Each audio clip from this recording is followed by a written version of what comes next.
सिडिओ कार्यालयका सिडिओहरू नै तपाईँको बिकेर चाहिँ नागरिकता बिक्री गरिएको छ। नागरिकता, सिमाना, भाषाको कुरा हुँदै अब धर्मतिर चाहिँ गयो कि मुलुक होइन, अयोध्याको कुरा आउँदाखेरि। तर फेरि राजदूतहरू नेताहरूको घरमा चार्ने प्रवृत्ति पनि हामी भएको छैन। त्यहाँ यो भारतीय होस् अथवा चिनिया होस् अथवा अमेरिकनै होस् अथवा युरोपियन युनियनका अरू मुलुकहरूको होस्, जुनसुकै देशको राजदूत भए पनि त्यसरी घर घरमा चाहिँ वाम वेलकम गर्ने प्रवृत्ति चाहिँ राम्रो भएन।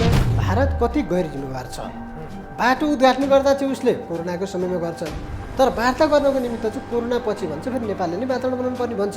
भनिसकेपछि उसले हेपा प्रवृत्ति अथवा भारतको विस्तारवादी प्रवृत्तिको चाहिँ उच्चतम रूपको रूपमा चाहिँ यसले हामीले लिन सक्छौँ। रको चाहिँ यसमा नेपालमाथि जुन किसिमको हस्तक्षेप देखिन्छ, भारतको पनि हस्तक्षेप, अनि रले चाहिँ यहाँ विभिन्न किसिमका षड्यन्त्रहरू बुनिरहेको भन्ने कुरा पनि बाहिर आइरहेको अवस्थामा यसलाई चाहिँ यो मौन डिप्लोमेसीलाई चाहिँ हामीले विज्ञ विशेषज्ञ अथवा बौद्धिक वर्ग, दुवै पक्षको बौद्धिक वर्ग होइन, त्यो सबैलाई भेला गरेर अथवा कुन तहबाट हुनसक्छ होइन, कुन तहबाट सहज हुन्छ एउटा वातावरण बनाउनु पर्ने चाहिँ देखिन्छ। भारतको लगानीमा चुनाव जितिसकेपछि उसले नेपालको निमित्त काम गर्छ।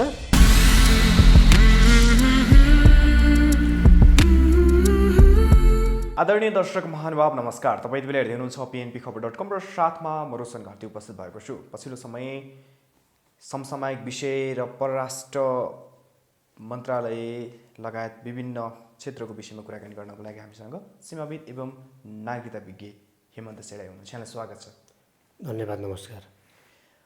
जसरी पछिल्लो समय हामी विभिन्न कोणबाट छलफल गर्दै आएका छौँ, बहस गर्दै आएका छौँ, तर अहिले पछिल्लो समयको क्रियाकलाप, नेपाल सरकारको गतिविधि र बाह्य पक्षबाट जसरी नेपालप्रति हस्तक्षेप भइरहेको छ, यसलाई कोट्याएर हेर्दाखेरि कसरी किन चाहिँ नेपालमाथि चाहिँ पटक पटक हस्तक्षेप भइरहेछ। खास गरी हाम्रो दक्षिणी मित्र भारतबाट चाहिँ एकदमै धेरै हस्तक्षेप भएको बहसहरू उठिरहन्छ। त्यो क्रियाकलापहरू पनि विभिन्न समयमा कालान्तर समयमा आइरहेछ, त्यो लामो समयदेखि चलिआइरहेको छ। खास भारतले चाहिँ नेपालमाथि यो हस्तक्षेपकारी भूमिका चाहिँ किन निर्वाह गरिरहन्छ?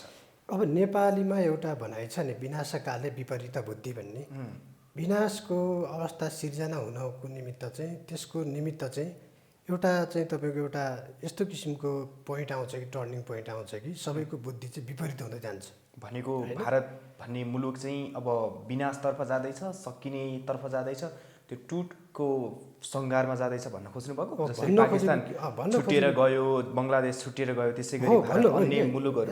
राइट राइट हो। यही भन्न खोजेको के भने भारतसँग सिमाना जोडिएका 4-5वटा छिमेकी मुलुकहरूमध्ये हो भारतको सबै छिमेकी मुलुकहरूसँग राम्रो सम्बन्ध थिएन, तथापि नेपालसँग त राम्रै सम्बन्ध थियो नि।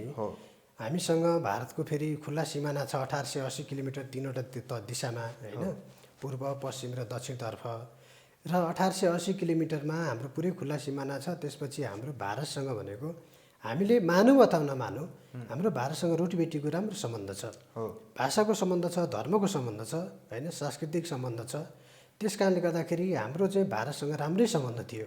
हेर्नुहोस्, इतिहासमा हेर्ने हुन्छ भने पनि राणा राजादेखि आज हामी गणतन्त्रमा आइपुग्दा पनि हाम्रो सम्बन्ध भारतसँग हामी त राम्रै बनाउन चाहन्थ्यौँ, तर भारतले एकपछि अर्को चाहिँ हामीमाथि ह्यामरिङ गर्दै गयो। भनेको नेपालमा राजनैतिक स्थिरता नचाहने भारत, राजनैतिक अस्थिरता चाहने, अस्थिरता निम्त्याइदिने नेपाली नेताहरूलाई चाहिँ नेपालका नेताहरू जो लाउके प्रवृत्तिको छ नि, मैले शब्द प्रयोग गरेँ। खास त्यो त भारत पक्षले चाहिँ नेपालमा राजनैतिक अस्थिरता देख्न चाहन्छ, त्यसले गर्दा यो नेपालको राष्ट्र चाहिँ अलिकति कमजोर भएर जान्छ भन्ने उसको दृष्टिकोण भयो। त्यो भारत मात्रै नभएर अन्य देशहरू पनि चाहन्छन्, तर खास नेपालका नेताहरूमै नै त्यो पदको लोभ, त्यो सत्तामा पुग्ने लोभको कारणले गर्दा उनीहरूले त्यो ललिपप खुवाउन सफल भएका हुन्। हो, मैले भने नि लाउके भन्ने शब्द प्रयोग गरेँ नि। लाउकेको शब्द ठ्याक्कै अर्थ चाहिँ के हुन्छ भने अरूले लाएको अराएको काम गर्ने। हाम्रा नेताहरू चाहिँ भारतले स्पेसल्ली हेर्नुहोस् है, भारतले जे लाएर आउँछ होइन, त्यही अनुसारको अगाडि काम कारवाही गरेर चाहिँ अगाडि बढ्ने चाहिँ प्रवृत्ति हाबी भयो। हेर्नुहोस्, र विगतदेखि नै राजा महाराजाको पालादेखि नै आजसम्म आइपुग्दा पनि त्यही प्रवृत्ति चाहिँ स्थापित हुँदै गयो, र भारतले चाहिँ त्यही कमजोरीलाई हेर्नुहोस् है, त्यही कमजोरीलाई ट्याक्कै समाएर नै नेपालमाथि चाहिँ ह्यामरिङ गर्ने काम भयो। र पटक पटक ह्यामरिङ गर्दै जाँदाखेरि अहिले त हेर्नुहोस् एकपछि अर्को श्रृङ्खलाको रूपमा आयो।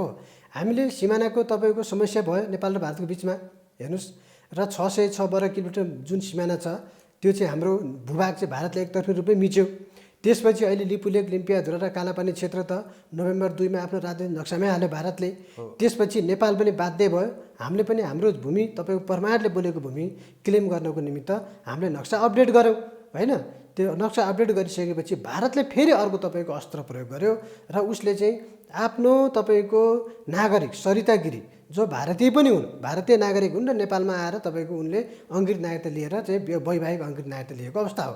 उहाँ पहिला भारतीय हुन्, त्यसपछि उहाँलाई प्रयोग गरेर चाहिँ भाषाको कुरा पनि उहाँ धर्मको कुरा भाषाका कुराहरू अहिले आउन थाल्यो हेर्नुहोस्। र उहाँले त स्पष्ट हिन्दी भाषामा चाहिँ संसदमा सम्बोधन पनि गर्नुभयो र उहाँले चाहिँ हिन्दी भाषालाई मान्यता दिनुपर्छ भनेर पनि चाहिँ अगाडि बढाइरहनु भयो काम कारबाहीहरू। तथापि उहाँको संसद पदै अहिले तपाईँको धरापमा पऱ्यो र उहाँले पार्टीबाट सबै निष्कासित हुनुपर्ने स्थिति आयो। तर यति हुँदाहुँदै पनि फेरि हामीसँग अर्को समस्या के आयो, नागरिकताको समस्या आयो होइन, वैवाहिक अङ्ग्रेजको सम्बन्धमा कुराहरू आयो।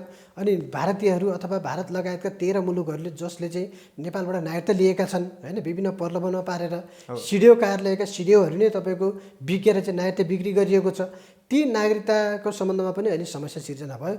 अब कतै नागरिकता सिमाना भाषाको कुरा हुँदै अब धर्मतिर चाहिँ गयो कि मुलुक होइन, अयोध्याको कुरा आउँदाखेरि फेरि धार्मिक रूपले पनि टक्राएको स्थितितिर गयो कि भन्ने चाहिँ एउटा बहस चाहिँ अहिले सन्निकटमा आएको देखिन्छ।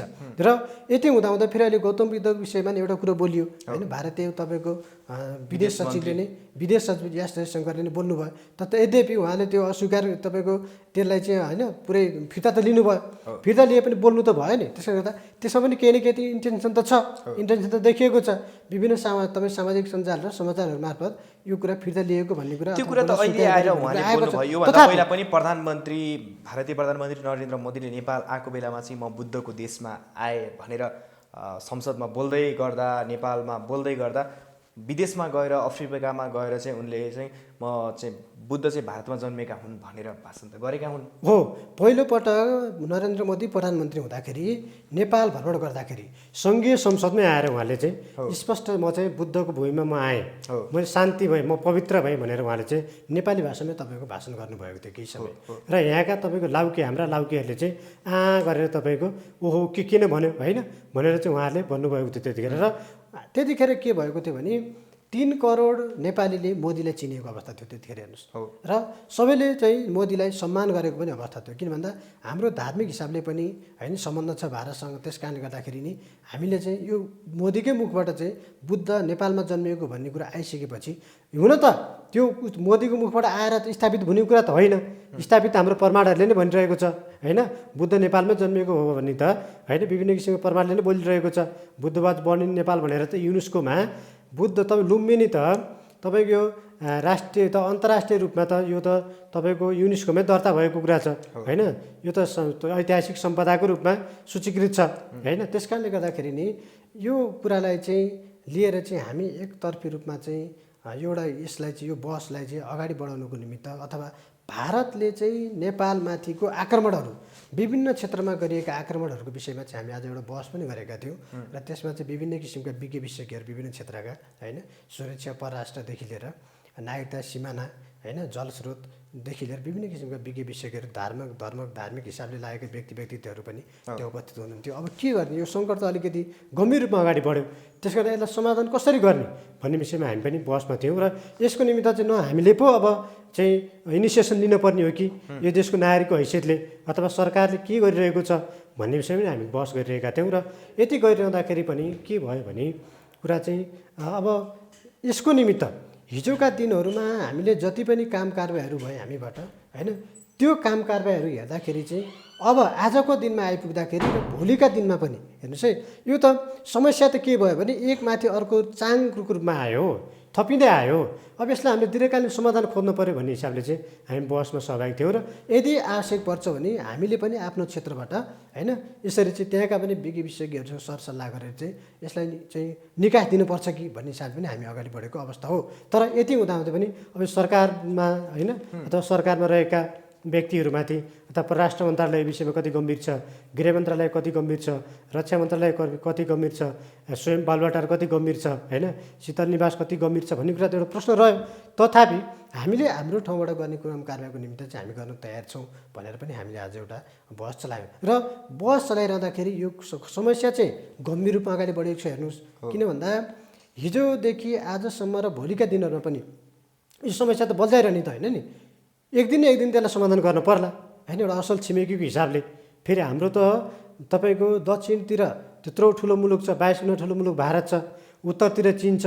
फेरि हामी के भन्दैछौँ भने फेरि हाम्रो निर्णय हामी नै गर्न तयार छौँ अथवा हामी सक्षम छौँ पनि भनिरहेका छौँ। तर फेरि राजदूतहरू नेताहरूको घर घरमा चार्ने प्रवृत्ति पनि हामी भएको छ हेर्नुहोस् होइन। भारतलाई एकतर्फी रूपमा डिफेन्स गरे जस्तो नि हुने, तर फेरि अर्को रूपमा चाहिँ हस्तक्षेप आयात गर्ने, चीनतिरबाट हस्तक्षेप चाहिँ आयात गर्ने प्रवृत्ति पनि हाबी भयो। त्यस कारणले गर्दाखेरि अब यो प्रविधिलाई अथवा यो राजदूतलाई घर घरमा चार्न लगाउने प्रविधि अथवा घर घरमा निमन्त्रणा दिने प्रविधि चाहिँ वेलकम गर्ने प्रविधि चाहिँ यो चाहिँ राम्रो भएन। त्यसले गर्दा यो भारतीय होस् अथवा चिनिया होस् अथवा अमेरिकनै होस् अथवा युरोपियन युनियनका अरू मुलुकहरूको होस्, जुनसुकै देशको राजदूत भए पनि यसरी घर घरमा चाहिँ वेलकम गर्ने प्रविधि चाहिँ राम्रो भएन। यसको निमित्त चाहिँ हामीले एउटा चाहिँ परराष्ट्र नीतिमा चाहिँ अलिकति दक्ष व्यक्तिहरू राखेर चाहिँ सरसल्लाह गरेर चाहिँ यसलाई बसमा लगेर चाहिँ यसलाई समाधानको निम्ति अगाडि बढ्नुपर्छ भन्ने हिसाबले त हामी अगाडि बढ्नुपर्ने चाहिँ स्पष्ट देखिन्छ। हेर्नुहोस्, पछिल्लो समय भारतले विभिन्न क्षेत्रमा चाहिँ नेपालमाथि प्रहार गर्दै आएको छ। हाम्रो जल सम्पदा, त्यसै गरी सीमा, नागरिकताको विषयमा, विभिन्न विषयमा चाहिँ भारतले नेपाललाई प्रहार गरेको देखिन्छ। खास भारत के सोच्छ, आम नेपाली राजनीतिज्ञ हाम्रा शासकहरू चाहिँ त्यसलाई किन हस्तक्षेप गर्न सक्दैन नेपालले भारतलाई चाहिँ? अलि अगाडिको घटना भन्छु म तपाईँलाई। नेहरू डक्ट्रिन भन्ने चाहिँ हेर्नुहोस्, नेहरू डक्ट्रिन, जवाहरलाल नेहरू प्रधानमन्त्री हुँदाखेरि उनले एउटा डक्ट्रिन तयार गरेका थिए जसलाई नेहरू डक्ट्रिन भनिन्छ। नेहरू डक्ट्रिनमा के स्पष्ट उल्लेख गरिएको छ भने हिमालय पर्वतदेखि दक्षिणतर्फका सम्पूर्ण भूभागहरू भनेको नेपाल लगायत लद्दाख होइन कश्मीर लगायतका सम्पूर्ण भूभागहरू चाहिँ भारतमा विलय गराउने भन्ने चाहिँ उहाँहरूको डक्ट्रिनै छ, स्पष्ट लेखिएकै छ। हो त्यही अनुसार नै इन्दिरा गान्धी अगाडि बढ्नुभयो, उहाँ पनि असफल हुनुभयो। त्यसपछि त्यही कुरालाई सफल बनाउनको निमित्त चाहिँ प्रधानमन्त्री नरेन्द्र मोदी अलि लागेको देखिन्छ। तर यति हुँदाहुँदै पनि त्यो त नेहरू डक्ट्रिन त 1975 का कुराहरू थिए होइन। त्यो कुरालाई अहिले ल्याएर चाहिँ त्यो कुरा अहिले अक्षरशः पालना गर्छु भनेर चाहिँ भारत लाग्नु भनेको भारतको निमित्त चाहिँ त्यो मूर्खता हुनेछ। उसले आफ्नै खुट्टामा आफै बन्चरो हान्दैछ र उसले एउटा असल छिमेकी गुमाउँदैछ भन्ने कुरा चाहिँ यसले प्रमाणित गर्छ। र अर्को कुरा चाहिँ हामीले हिजो नाकाबन्दीको बेलामा जसरी डिफेन्स गऱ्यौँ नि, नाकाबन्दीको बेला डिफेन्स गर्दा पनि हामीले चाहिँ यस्तै समस्या सिर्जना भएको थियो। हेर्नुहोस्, नेपालको प्रधानमन्त्री र भारतको प्रधानमन्त्री वार्ता गर्न सक्ने स्थिति समेत सिर्जना पैदा भएको थिएन। र त्यसको निमित्त हामीले के गर्यौँ भने त्यतिखेर ट्र्याक टु डिप्लोमेसी भन्छ, एउटा सुप्रिम डिप्लोमेसी भन्छ होइन, त्यो माथिल्लो तहको चाहिँ डिप्लोमेसी होइन, र अर्को चाहिँ ट्र्याक टु डिप्लोमेसी भन्छ, त्यो चाहिँ मन्त्री लेभलको पनि हुनसक्छ होइन, सुरक्षा प्रमुखको लेभलको पनि हुनसक्छ। त्यो किसिमको डिप्लोमेसीको हिसाबले नै हामी अगाडि बढ्नुपर्छ भन्ने हिसाबले तत्कालीन परराष्ट्र मन्त्री कमल थापालाई एउटा उहाँ चाहिँ हिन्दू धर्मको एजेन्डा लिएर अगाडि बढेको कारणले र भारत पनि हिन्दू धर्मलाई चाहिँ अलिकति प्रशय दिएको कारणले गर्दाखेरि उहाँबाट समस्या समाधान हुन्छ कि भनेर 1 दर्जन पटक, कम्ती 12-13 पटक चाहिँ कमल थापालाई भारत भ्रमण पठाइयो, तै पनि त्यो समस्या समाधान हुन सकेन। तर पछि फेरि सुरक्षा प्रमुखको हिसाबले प्रधान सेनापतिलाई समेत पठाइयो ट्र्याक टु डिप्लोमेसी मार्फत। र त्यति गर्दा गर्दै र त्यसमा चाहिँ भारत पनि केही हदसम्म लचिलो हुँदै गएर पछि हामीले नाकाबन्दीमा भारत चाहिँ चुक्न अथवा झुक्न तयार भयो। त्यसले गर्दा अब हामीले यतिखेर पनि ट्र्याक टु डिप्लोमेसीको प्रयोग गर्ने हो कि अथवा विज्ञ विशेषज्ञ, भारतको विज्ञ विशेषज्ञ, भारतका बौद्धिक वर्गहरू र नेपालको बौद्धिक वर्गहरू राखेर त्यहाँबाट चाहिँ छलफल सुरु गर्नुपर्ने हो कि भन्ने विषयमा छलफल चाहिँ बस अगाडि बढाउनु पर्ने चाहिँ देखिन्छ। त्यसको निमित्त चाहिँ प्रधानमन्त्रीको कार्यालय स्वयं पनि जिम्मेवार हुनुपर्ने चाहिँ देखिन्छ। किन भन्दा आज हामीले सिंहरी खेलिरहेका छौँ होइन, भारत पनि हामीसँग सिंहरी खेलिरहेको छ। यो सिंहरी खेलाइ यो जुन किसिमको सिंहरी खेलाइ छ नि, यो सिंहरी खेलाइले त एउटा न एउटाको सिङ त भाँचिन्छ नि। हेर्नुहोस्, त्यसले गर्दा यो प्रविधि चाहिँ नहोस् अथवा हामीले समस्या चाहिँ सहज रूपमा समाधान गर्नको निमित्त भारत पनि हाम्रो असल छिमेकी होइन र नेपाल पनि भारतको असल छिमेकीको हैसियतले अगाडि बढोस्। त्यो वातावरण सिर्जना गर्नको लागि जसरी कूटनीतिकै पहल हुनुपर्ने, कालापानी लिपुलेख र लिम्बिया धुराको विषयमा पनि त्यहाँ छलफल हुनुपर्ने, त्यसमा चाहिँ नेपाल भारतको चाहिँ छलफल भइसकेका छैन। भारतले चाहिँ कोरोनाको कारणले गर्दा सार्दै गएको छ। अब यो सम्भव चाहिँ कसरी हुन्छ, के देख्नु भएको छ तपाईँले? हो, यसमा हेर्नुहोस् है, नोभेम्बर 2 मा पनि नेपाल भारत लगायत विश्वमै हो नि त कोरोना त अहिले, नेपाल र भारतमा मात्र त होइन, विश्व नै कोरोनाबाट चाहिँ एउटा प्रताडित भएको अवस्थामा होइन, त्यस अवस्थामा भारतले चाहिँ तपाईँको भर्चुअल मिटिङ मार्फत चाहिँ बाटो उद्घाटन गर्यो हेर्नुहोस् 78 किलोमिटर बाटो। र पछि उसले के भन्यो भने होइन यो नेपालकै भूभाग हो, नेपालकै भूभागमा किन बाटो खनेको भनेर नेपाल सरकारको परराष्ट्र मन्त्रालयले प्रतिक्रिया जनाइसकेपछि चाहिँ उसले यसको निमित्त नेपालले वातावरण तयार गर्न पर्ने र त्यो चाहिँ कोरोना पछि मात्र सम्भव भनेर उसले विज्ञप्ति जारी गर्यो। यसबाट के पुष्टि हुन्छ भने भारत कति गैर जिम्मेवार छ। बाटो उद्घाटन गर्दा चाहिँ उसले कोरोनाको समयमा गर्छ, तर वार्ता गर्नको निमित्त चाहिँ कोरोना पछि भन्छ, फेरि नेपालले नै वातावरण बनाउनु पर्ने भन्छ। भनिसकेपछि उसले हेपा प्रवृत्ति अथवा भारतको विस्तारवादी प्रवृत्तिको चाहिँ उच्चतम रूपको रूपमा चाहिँ यसले हामीले लिन सक्छौँ। र हिजो ओलीले नाकाबन्दीको डिफेन्स गरेर भारतलाई झुकाइसकेपछि त्यसको काउन्टरमा यो काम गरेको हो कि भन्ने पनि देखिन्छ। र उसको चाहिँ अहिले हेर्नुहोस् है, पटक पटक मौन रूपको उसको डिप्लोमेसी देखिन्छ।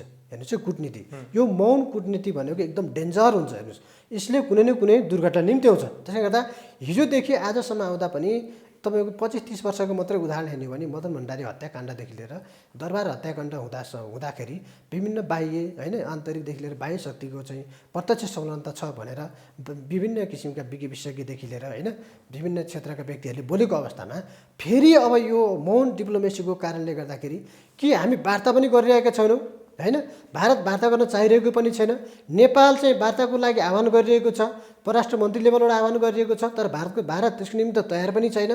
फेरि ऊ चाहिँ मौन हिसाबले चाहिँ एकमाथि अर्को चाहिँ डिप्लोमेसीको हिसाबले मौन डिप्लोमेसी चाहिँ उसले थुपारिरहेको छ र उसले चाहिँ बोलेको छैन, तर मौन रूपमा चाहिँ नेपाललाई हस्तक्षेप गरिरहेको देखिन्छ। त्यसले गर्दा यसले फेरि पछिल्लो समयमा रहेको पनि तपाईँको नेपालमा चाहिँ चलखेल बढेको र नेकपा फुटाउनको निमित्त नै अथवा सरकार गिराउनको निमित्त नै ऊ चाहिँ सक्रिय भएको भन्ने कुरा पनि आइरहेको छ।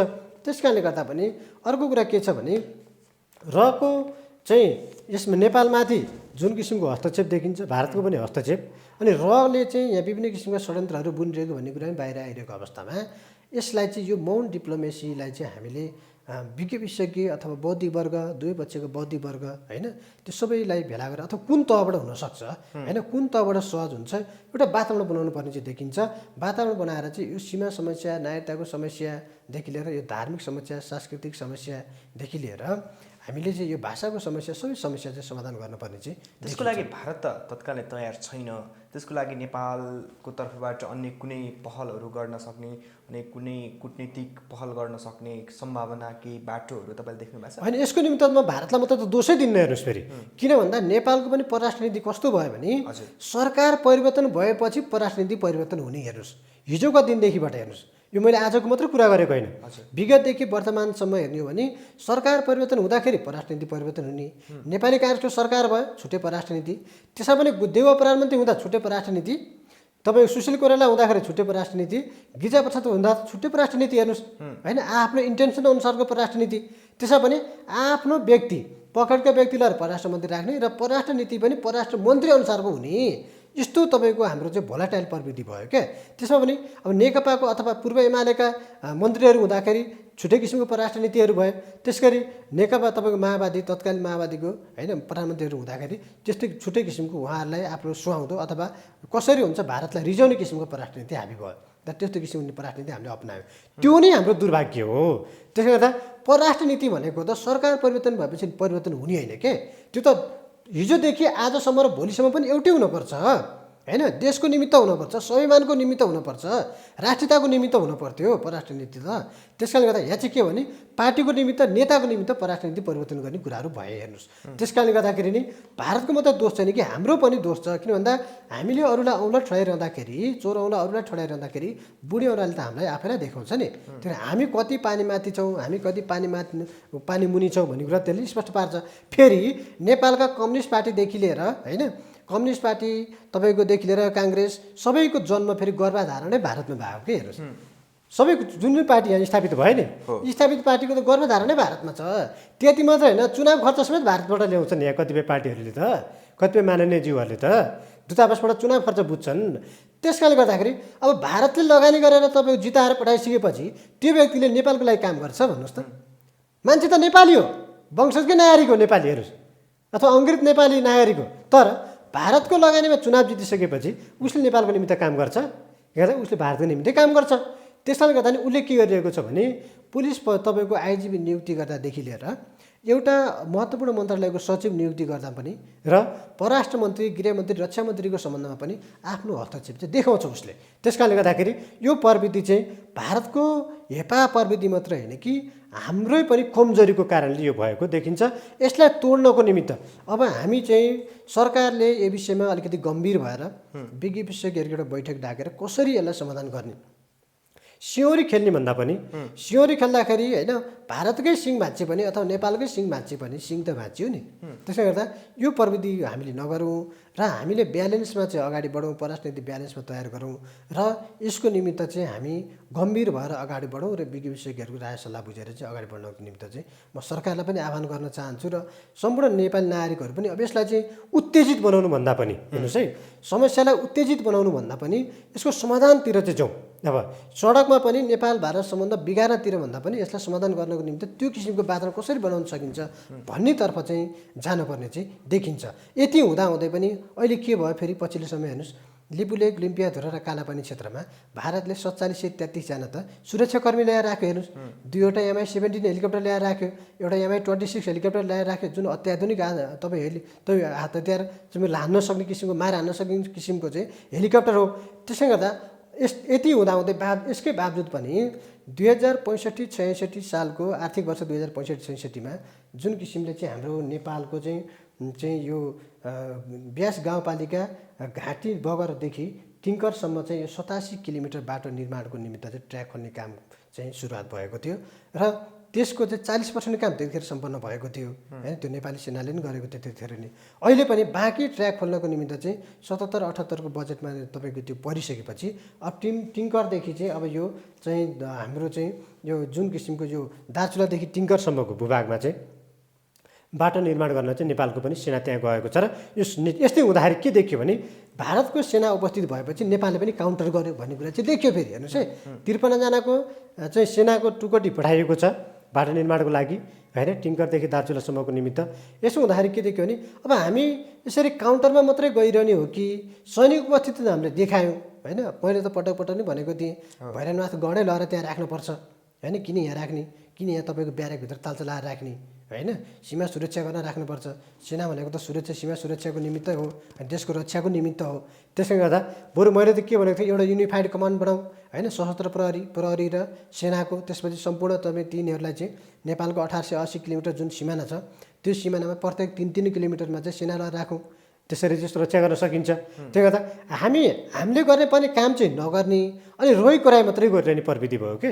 त्यही गर्दा उसले त आफ्नो उपस्थिति जनाइरहेको छ त, अनि हामी किन हाम्रो उपस्थिति जनाउन सक्दैनौँ। त्यसले गर्दा यो अहिले जुन किसिमको काम भएको छ नि, यो 53जना सेनालाई राख्ने काम भएको छ, यो ओलीकै पालामा भएको कारणले गर्दा यो चाहिँ सराहनीय काम छ। फेरि हेर्नुहोस् है, त्यही अब नेपालको कालापानीमा पनि नेपाली सेनाको उपस्थिति भयो भनेपछि अब भारतको निमित्त एउटा चाहिँ तपाईँ दबाब चाहिँ सिर्जना भयो। त्यसले गर्दाखेरि अब पनि भारतले के बुझ्नुपर्छ भने हाम्रा त्यत्र 42,000 गोर्खा सैनिकले पाकिस्तानको सुरक्षा गरे, तपाईँको भारत र पाकिस्तानको सिमानाको सुरक्षा गरेको छ, भारतको सुरक्षा गरेको छ। हेर्नुहोस् होइन, पाकिस्तानसँग डिफेन्स गरिरहेको छ, चीनसँग डिफेन्स गरिरहेको छ, बर्मा बङ्गलादेशसँग डिफेन्स गरिरहेको छ भने अब नेपालको सुरक्षाकर्मीले उसको देशै सुरक्षा गरेको अवस्थामा होइन नेपाललाई हामीले यसरी न्याक्न हुँदैन अथवा हामीले नेपाल कमजोर भएको अवस्थामा चाहिँ उसलाई चाहिँ प्रहार गर्न हुँदैन भन्ने कुरामा चाहिँ भारत पनि हुनपर्ने, त्यो किसिमको मनसाय भारतको देखिनु पर्ने, तर त्यो देखिएन।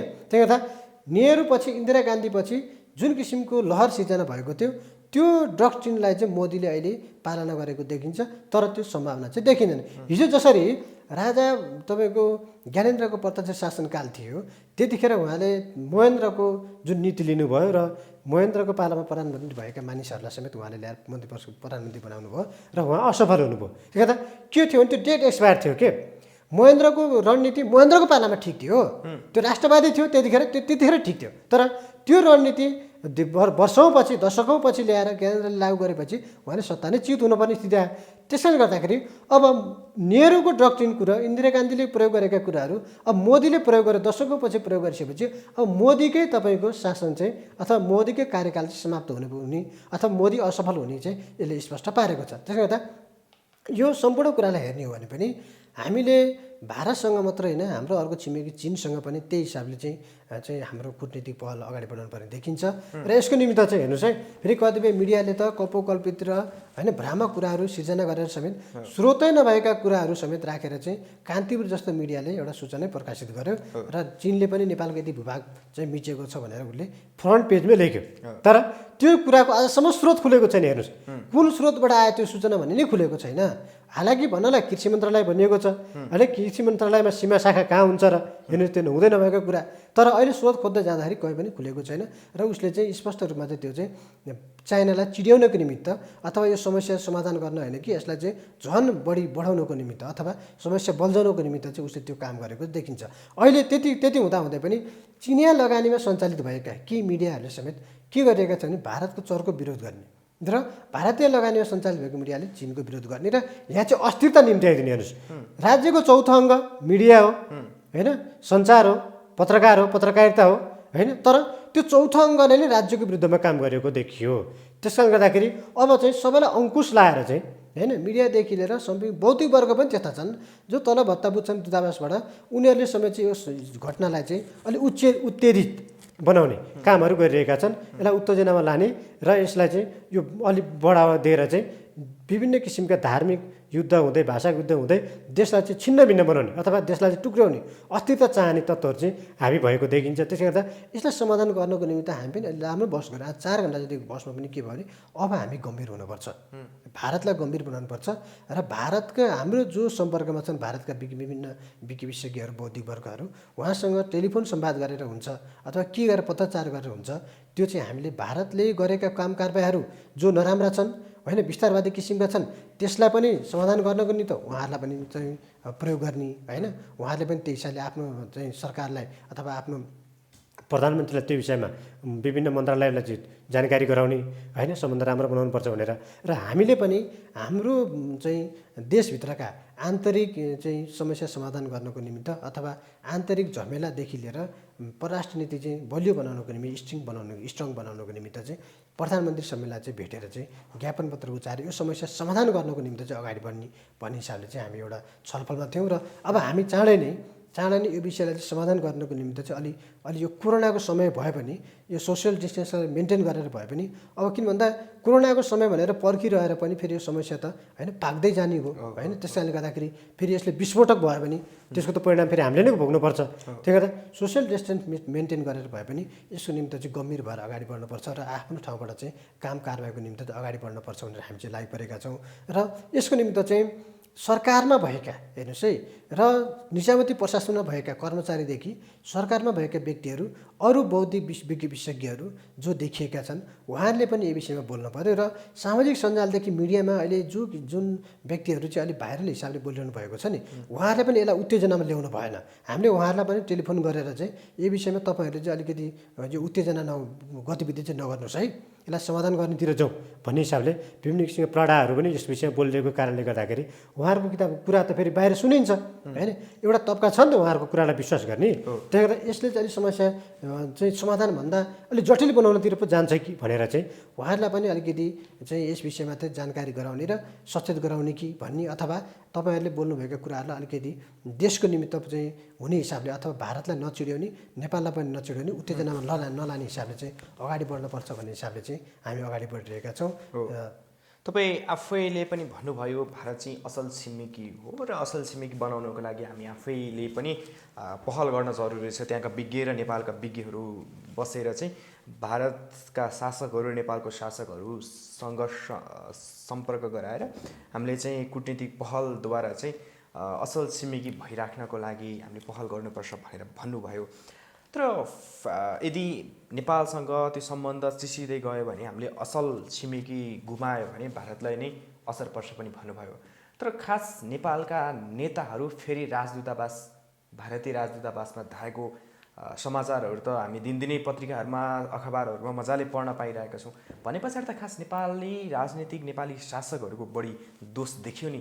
पहिला राजा महेन्द्रको बेलामा के थियो त्यति बेलादेखि अहिलेसम्मका यसो गतिविधिहरू अलिकति भनिदिनुहोस् न हामीलाई। हो, महेन्द्रको पालामा जुन किसिमले उहाँले चाहिँ राष्ट्रियताको सम्बन्धमा होइन महेन्द्र राजमार्ग निर्माण गर्नेदेखि लिएर कोदारी राजमार्गका कुरादेखि लिएर होइन उहाँले चाहिँ नेपाललाई चाहिँ एक ढिका गर्नको निमित्त हेर्नुहोस् है उहाँको पुर्खाले पृथ्वीनारायण शाहले निर्माण गरेको 2224 राज्यलाई चाहिँ अब यसलाई छिन्नभिन्न दिनु गर्न हुँदैन, वैदेशिक हस्तक्षेप हामीले आयात गर्न हुँदैन होइन, हाम्रो निर्णय हामी आफै गर्न सक्छौँ। त्यसको निमित्त तराई पहाड हिमाल हो के मधेस भन्ने शब्दै छैन क्या, शब्द छ एउटा भित्री मधेस भन्ने, त्यसमा 7-8वटा जिल्लाहरू छन्, चितवन मकवानपुर होइन, उदयपुर सिन्धुली लगायत अरकाँची लगायत जिल्लाहरू नवलपरासीहरू होइन।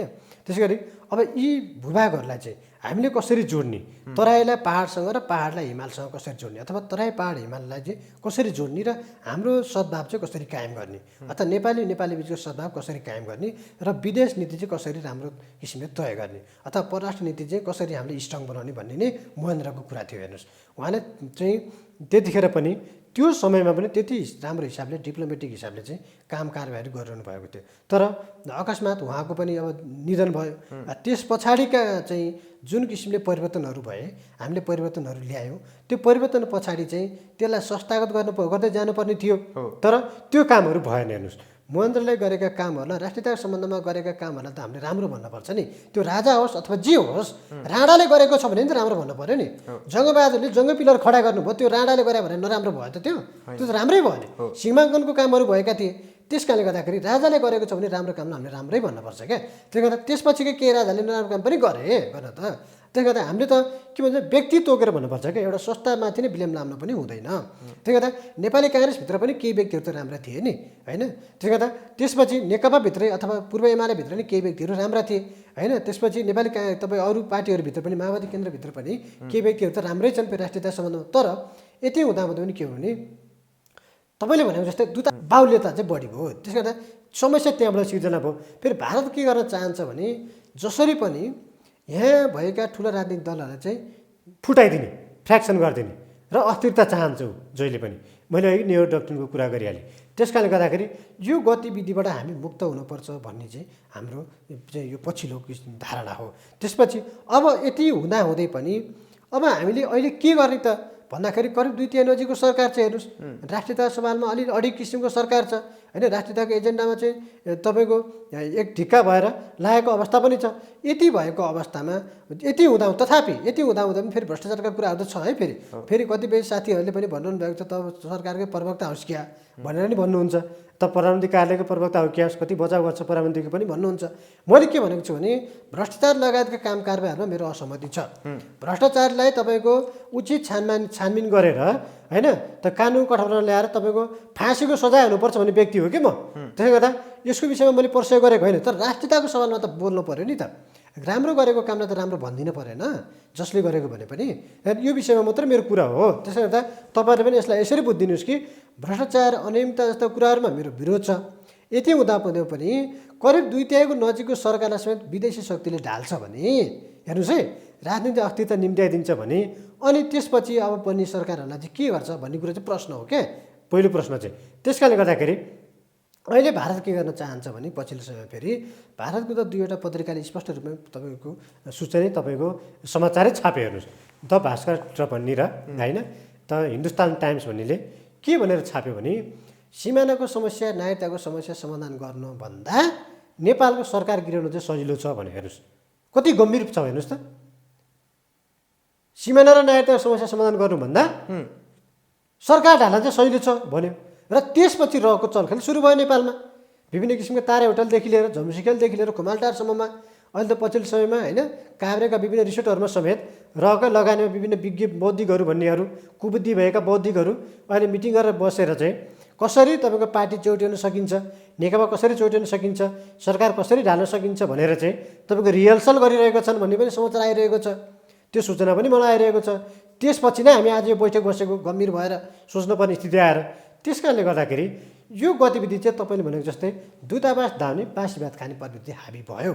यसलाई अन्त गर्नुपर्छ भन्ने नै हो कि हाम्रो प्रमुख कुरो चाहिँ। त्यसले गर्दा यो अन्त भयो भने अथवा हाम्रो निर्णय हामी नै गर्न सक्छौँ अथवा हामी स्वाभिमानी छौँ, हामी देशको लागि काम गर्छौँ, जनताले देशको लागि काम गर्नको निमित्त चाहिँ हामीलाई पठाएका हुन्, त्यसकारणले गर्दा हामी विदेशीको गुलामी चम्चे भन्दा पनि देशको निमित्त काम गर्छौँ भन्ने चाहिँ सङ्ख्या बढी बनाउनु पर्यो। त्यो सङ्ख्याको चाहिँ बहुमत बनाउनु पर्यो अथवा स्वाभिमानको निमित्त लड्ने माननीयज्यूहरू अथवा नेताहरूको चाहिँ सङ्ख्या अथवा बहुमत बढाउनु पर्यो भन्ने नै हो हाम्रो उद्देश्य। त्यस कारणले गर्दाखेरि यस विषयमा चाहिँ हामी गम्भीर हुनुपर्छ र सरकार पनि र सरकारमा भएका व्यक्तिहरूले पनि यो ओठे जवाफ दिँदै जाने भन्दा पनि हेर्नुहोस् है, यो ओठे जवाफ अलि हानिकारक हुन्छ। हेर्नुहोस् हामीले सामान्य कुराहरूमा जो चाहिँ मन्त्रालयको सचिवले बोल्दा हुन्छ होइन, विभागीय कर्मचारीले बोल्दा हुन्छ, त्यस्तो कुरामा समेत मन्त्री प्रधानमन्त्रीले ओठे जवाफ दिनु चाहिँ अलिक राम्रो हुँदैन। त्यसले गर्दा अब यो काउन्टर हिसाबले भारतसँग जाने हो कि अथवा चिनिया हस्तक्षेप आयात गरेर चाहिँ राजदूतलाई चाहिँ घर घरमा घुमाउने हो कि अथवा हाम्रो निर्णय चाहिँ हामी नै गर्न सक्छौँ भनेर अगाडि बढ्ने हो, यो प्रश्न हाम्रो निमित्त छ अहिले। तर भारतले जसरी पछिल्लो समय कालापानी लिपुलेक र लिम्पियाधुरा क्षेत्रमा भारत र चीन जोड्ने सडक खण्ड खनेर चाहिँ त्यो उद्घाटन गर्यो र पछि चाहिँ त्यो भूभाग चाहिँ नेपालकै हो भनेर स्वीकार पनि गर्यो र यही साउन 24 गते चाहिँ भारतीय विदेश मन्त्री एस जयशङ्करले बुद्ध चाहिँ भारतमा जन्मेका हुन् भनेर भन्यो। फेरि त्यसकै भोलिपल्ट 25 गते साँझ हिजो मात्रै बुद्ध चाहिँ नेपालमै जन्मेका हुन्, यसमा कुनै दुई मत छैन भनेर फेरि माफी मागेको अवस्था छ। भनेको भारतले नेपाललाई किन यसरी जिस्काइरहेको छ, उसले नेपाललाई किन पत्याउँदैन? होइन, यो बुद्ध भारतमा जन्मेका हुन् अथवा बुद्ध महान भारतीय हुन् भन्ने विषयमा चाहिँ उसले कुरा चाहिँ आफ्नो चाहिँ जुन किसिमले बोलेको थियो, बोली फिर्ता लिएको भन्ने कुरा आएको छ। तर सिमानाको सम्बन्धमा चाहिँ भारतले अझै पनि बोलेको छैन। उसले लिपुलेक लिम्पियाधुरा कालापानी क्षेत्र हाम्रै हो भनेर सैनिक उपस्थिति पनि जनाएको अवस्था छ। हेर्नुहोस् है, र त्यो क्षेत्र हुँदै 18 किलोमिटर बाटो बनाइसकेपछि मान सरोवरलाई चाहिँ धार्मिक पर्यटनको हिसाबले अगाडि बढाउनुपर्छ भनेर टिकट पनि बिक्री गरिसक्यो उसले। त्यहाँदेखि यो सम्बन्धमा भारत जटिल छ। हेर्नुहोस् है, यो समस्या त भारतले जटिल बनाउँदै गएको छ, सीमाको समस्या त। तर तथापि अब त्यो मात्रै होइन कि सीमा समस्या छ। नेपालका केही सांसदहरू संसदमै बोले त्यो क्षेत्र चाहिँ हामी यो धेरै विवादित बनाउनु हुँदैन, त्यो चाहिँ हामीले लिजमा भारतलाई दिनुपर्छ भनेर पनि कुरा उठाएको थियो नि। हो, केही सांसदहरूले बोले। हेर्नुहोस्, केही सांसदहरूले तपाईँको हाम्रो चाहिँ यदि लिपुलेक लिम्पियाधुरा कालापानी क्षेत्रबाट नेपालको भूभागबाट चाहिँ भारतलाई बाटो चाहिएको छ भने त्यसको सट्टापट्टामा हामीलाई पनि उसले चाहिँ फुलबारी बन्दरगाह दियोस् न त, हामीलाई पनि प्रयोग गर्न दियोस् न त होइन। त्यसो भयो भने हामी पनि तपाईँ समुद्रसँग टच हुन्छौँ होइन। त्यसो भयो भने हामीले पनि आयात निर्यात गर्न सजिलो हुन्छ, नाकाबन्दी जस्ता विभिन्न किसिमका समस्याहरू समाधान गर्न समस्याहरू भोग्नु पर्दैन भन्ने हिसाबले बोलेको केही कुरा त्यो ठिक पनि छ त्यसमा। तर त्यसमा पनि भारत बाटोमा निक्लो तयार हुनु पऱ्यो नि त होइन। लिपुलेक लिम्पियाधुरा कालापानी नेपालकै हो, यहाँबाट हामी बाटो प्रयोग गर्छौँ, यो बाटो नेपालले नै प्रयोग गरोस्, उसले पनि प्रयोग गर्न पाउँछ होइन, हामी पनि प्रयोग गर्छौँ। त्यसको निमित्त हामी नेपाललाई चाहिँ बङ्गलादेशको बन्दरगाह प्रयोग गर्न दिन्छौँ भनेर त्यो बाटो हामी त्यसरी चाहिँ उसलाई चाहिँ सट्टापट्टामा दिन्छौँ भनेर त्यो काम गरे पनि त हुन्थ्यो नि। त्यो काम गर्न भन्दा भारत तयार भएन, फेरि आफ्नै भूभाग भनिरहेको छ उसले त। त्यस कारणले गर्दाखेरि के भयो भने भारत एकातर्फी रूपमा विस्तारवादी प्रवृत्तिको चाहिँ हाबी गराउँदै जाने होइन, नेपाललाई चाहिँ कमजोर मुलुकको रूपमा उसले सोच्ने र एकपछि अर्को चाहिँ न्याक्दै जाने के प्रहार गर्दै जाने, त्यो प्रवृत्ति हाबी भयो। नेहरू डक्ट्रिनको प्रवृत्ति चाहिँ फलोअप गरेको देखियो कि मोदीले। त्यही गर्दा मोदीले यो विषयमा सच्याउनु जरुरी छ। फेरि त्यो मात्रै होइन, सुस्ताको समस्या छ, दाङको कोइलाबासको समस्या छ, कञ्चनपुर गट्टाचौकी वरपरको समस्या छ होइन। कञ्चनपुरकै पुनर्वास क्षेत्रमा 2073 साल फागुन 26 गते गोविन्द गौतमलाई भारतीय एसएसबीले ताकि गुली हानेर मारेर भन्नुहोस् त तपाईँ हाम्रै अगाडि होइन, तपाईँ हामीले देखि। त्यसले गर्दा समस्या त भारतले नै सिर्जना गरेको छ नि त होइन। इलामदेखि लिएर इलामको सन्दकपुर सिमलिलादेखि लिएर झापाको तपाईँको प्रधानमन्त्रीकै गृह जिल्ला झापाको हो भान्सा खोला होइन, मेचीको पुल वरपरको क्षेत्र तटीय क्षेत्र भन्छ त्यहाँ होइन। त्यसपछि तपाईँको वीरगञ्जको छप्कैया सिर्सिया नदीको वरपर क्षेत्र है, यस्ता क्षेत्रहरूमा त भारतले अधिग्रहण गरेकै छ त फेरि। अनि त्यसले गर्दा भारत के चाहन्छ भने नेपाललाई जसरी हुन्छ नेपालमा चाहिँ राजनीतिक अस्तित्व सिर्जना गरिदिने र आफूले आफ्नो पकडको मान्छे। हेर्नुहोस् है, भारतको पक्षमा महाकाली सन्धि गर्न जसरी देउवा प्रधानमन्त्री हुँदाखेरि दिल्लीमै जानुभयो नि, र उहाँले चाहिँ अहिले पनि भन्नुहुन्छ कि मैले त्यो महान काम गरेको भनेर उहाँ अहिले पनि भन्नुहुन्छ। र यस्ता व्यक्तिलाई प्रधानमन्त्री बनाउने र यसरी चाहिँ लिपुलेक लिम्पियाधुरा जसरी पनि भोलि सुस्ता पनि कब्जा गर्ने, दाङको कोइलाबास नि कब्जा गर्ने होइन, कञ्चनपुरको गट्टाचौकी वरपरको क्षेत्र पनि कब्जा गर्ने, पुनर्वास क्षेत्र कब्जा गर्ने, त्यसै गरी तपाईँको ठोरी क्षेत्र पर्साको ठोरी क्षेत्र कब्जा गर्ने, वीरगञ्जको छप्कैया कब्जा गर्ने, यसरी कब्जा गर्दै गर्दै जाने र इलामको सिङ्गापुर तपाईँको सिमलिला क्षेत्रमा त उसले त कब्जा नै गरिसक्यो। त्यसले गर्दा यसरी झापा लगायत मेची पुल पनि अहिले तपाईँ हेरेर जानुहुन्छ भने 75-80% मेची पुल भारतको भइसकेको छ अहिले हेर्नुहोस् मेची खोला नै। त्यसले गर्दा यसरी चाहिँ भारतले चाहिँ एकातर्फी रूपमा हस्तक्षेप गरेर जाने प्रविधि हामी भयो। फेरि अर्को कुरा भारत के भन्छ भने आफ्नो तपाईँको उसलाई जहाँबाट समस्या सिर्जना हुन्छ होइन त्यो देशपट्टि चाहिँ त्यो सिमाना तारबार गर्छ। हेर्नुहोस् है बङ्गलादेशमा तारबार गरेको छ, बर्मामा गरेको छ, पाकिस्तानमा गरेको छ हेर्नुहोस्। तर नेपालको सिमानामा चाहिँ तारबार गर्नु भन्दा भारत मान्दैन हेर्नुहोस्। फेरि 1950को सन्धिले पनि नेपाल भारतको सिमाना खुला छ भन्दैन हेर्नुहोस्। त्यस कारणले गर्दाखेरि यसले के देखाउँछ भने नेपाल चाहिँ के भारत चाहिँ कालान्तरमा नेपाललाई चाहिँ भारतमा विलय गराउन चाहन्छ। विभिन्न मुद्दाहरू स्थापित गरेर विभिन्न व्यक्तिहरूलाई प्रयोग गरेर अङ्ग्रेजहरूलाई प्रयोग गरेर जस्तै देश र मधेसका कुराहरू आयो नि होइन त्यो त प्लान्टेड रूपमा आएको कुराहरू यस्ता फन्दाहरू चाहिँ निम्ति आएर चाहिँ जसरी पनि उसको व्यक्तिहरू चाहिँ उसले आफ्नो पन्जामा भएका व्यक्तिहरू अथवा उसले नेता बनाएका कतिपय व्यक्तिले उसले नेता पनि बनाएर स्थापित गरेको छ नेपालमा र ती व्यक्तिहरू मार्फत चाहिँ नेपाल भारतमा विलय गराउन चाहन्छ र त्यसको निमित्त चाहिँ समग्र रूपमा एकैचोटि नसके पनि टुक्रा टुक्रा गरेर चाहिँ नेपालको भूमि चाहिँ भारतमा विलय गराउन चाहिँ ऊ चाहन्छ। फेरि ऊ आफै के भन्छ भने खुल्ला सिमानाको कारणले गर्दाखेरि नेपाल भारतको खुल्ला सिमानाको कारणले गर्दाखेरि चाहिँ विभिन्न किसिमका आतङ्ककारी गतिविधि भयो नेपालतर्फबाट भारत आफै भन्छ हेर्नुहोस् होइन। नक्कल नोटको कारोबार भयो भारत आफै भन्छ हेर्नुहोस्। अवैध हातहतियारको कारोबार भयो भारत आफै भन्छ हेर्नुहोस्। गर्ल्स ट्राफिकिङको कुरा भयो भारत आफै भन्छ। अनि त्यसो हो भने सिमाना नियमन र व्यवस्था गरेर बन्द गरौँ न त 10 गजा क्लियर गरौँ न त 1880 किलोमिटर भन्दा भारत आफै मान्दैन। त्यसले गर्दाखेरि मैले त 2069 सालमा एउटा प्रतिवेदन पनि तयार गरेको थिएँ। त्यतिखेर त मेरो गाउँदेखि मेरो घरैदेखि भनौँ न घरैदेखि गाउँदेखि समाजदेखिका व्यक्तिहरूले त बहुलाई छेस्किया पनि भने हेर्नुहोस्। तर अहिले त्यही मुद्दा स्थापित भयो। मैले नेपाल भारत सिमाना नियमन र व्यवस्थापन गरेर तारबार गर्नुपर्छ भनेर नेपाल भारत सिमाना तारबार अभियानै भनेर सुरु गरेँ हेर्नुहोस् है। त्यतिखेर आह्वान पनि गरेँ विदेशीका दाजुभाइहरू घर फर्किआउँ, विदेशीका दाजुभाइ दिदीबहिनी घर फर्किआउँ, नेपाल भारत सिमाना तारबार लाउन जाउँ भनेर मैले अपिल पनि गरेको थिएँ त्यतिखेर र सम्पूर्ण मन्त्रालयमा त्यो कुरा पनि तपाईँ मैले बुझाएको थिएँ प्रतिवेदन।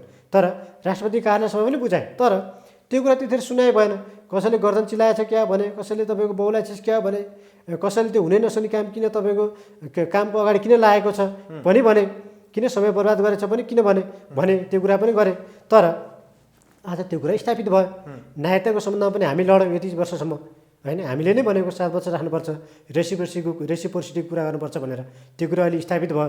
त्यही कारण अब यो समस्या समाधान गर्नको निमित्त पनि हामीले जुन किसिमले आज छलफल गऱ्यौँ यसलाई चाहिँ कूटनीतिक माध्यमले चाहिँ अलिकति दर सोच टेकेर अगाडि बढेर चाहिँ समस्या समाधान गर्नुपर्छ र बौद्धिक वर्गहरूलाई नै प्रयोग गर्नु पऱ्यो भनेर चाहिँ हाम्रो यो अब हामीले चाहिँ हेर्नुहोस् है अब सरकारलाई मात्र होइन कि त्यहाँका बौद्धिक वर्ग र नेपालका बौद्धिक वर्गहरू जो चाहिँ तपाईँको न्युट्रल रूपमा बसेका छन् नि। जस्तो हामी कुनै पनि पार्टीमा छैनौँ होइन। यस्तै पार्टी अरू व्यक्तिहरू पनि हुनुहुन्छ हामीसँग पूर्व परराष्ट्र मन्त्रीदेखि लिएर पूर्व तपाईँको राजदूतदेखि लिएर विभिन्न क्षेत्रका विशेषज्ञहरू हुनुहुन्छ।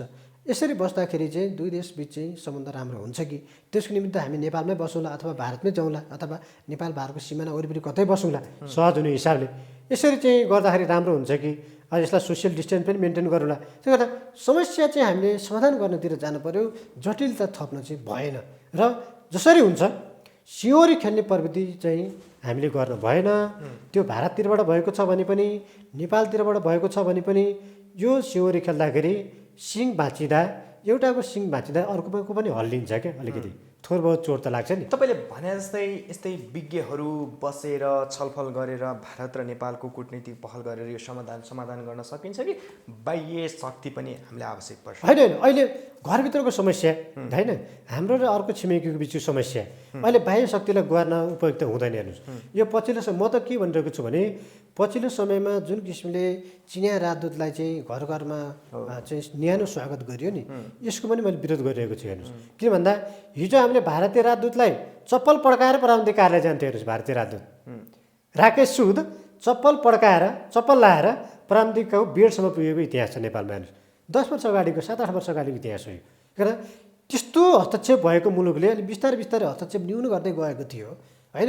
फेरि हस्तक्षेप आयात गर्ने त्यसले गर्दा चिनिया राजदूतलाई घर घरमा डुलाउने काम पनि राम्रो भएन। र अब अरू बाह्य शक्तिको त कुरै नगर्नु किन भन्दा युरोपियन युनियनदेखि लिएर अमेरिकाहरू अहिले यसरी एमसिसी लगायतका मुद्दाहरूमा यसरी आइरहेको छ। यसले त झन् तपाईँ खतरातिर लाँदैछ देशलाई होइन। यता बहुमत चाहिँ नेपालीहरूले त 2/3 बढी नेपालीहरूले त एमसिसी राम्रो छैन होइन। यो देशको हित विपरीत छ भनिरहेको अवस्था पनि छ।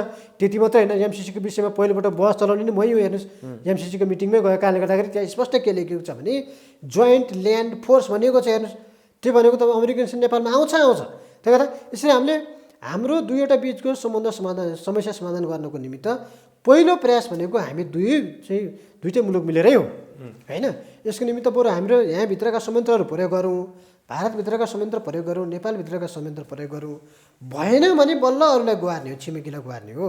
त्यसले गर्दा यो पहिलो दोस्रो चरण भएको कारणले गर्दाखेरि त्यति जटिल पनि भइ नसकेको कारणले गर्दा, किनभने देशबिचको समस्या हो, एउटा घर अर्को घर बिचको समस्या होइन, आजको भोलि नै समाधान हुने।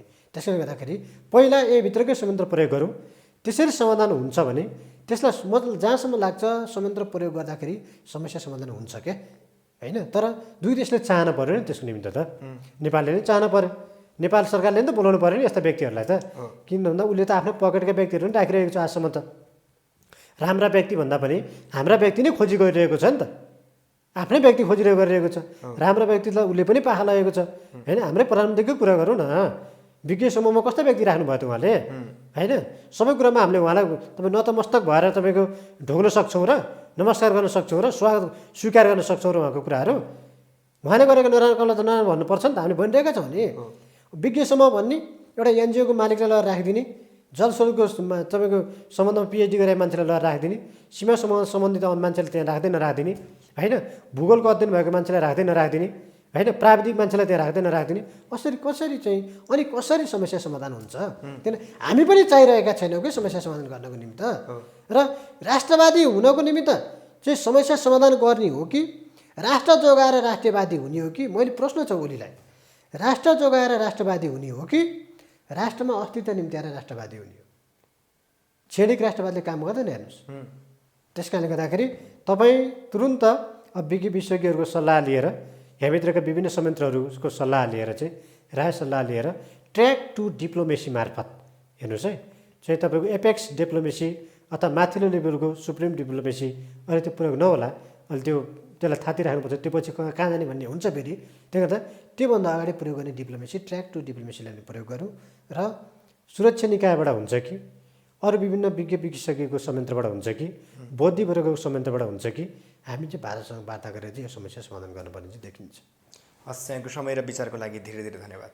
धन्यवाद पिएनपी मिडिया लगायत यहाँले जुन किसिमले चाहिँ आज हिजोका दिनदेखिबाट सिमाना नागरिकताको सम्बन्धमा देखि लिएर अन्तर्राष्ट्रिय होइन परराष्ट्र नीति, त्यसपछि जलस्रोतका कुराहरू विभिन्न विषयमा यो सिरिजको रूपमा बहसहरू चलाइरहनु भएको छ। र यो बहस फेरि सार्थक पनि हुँदै गइरहेको छ हेर्नुहोस् है एक हदसम्म।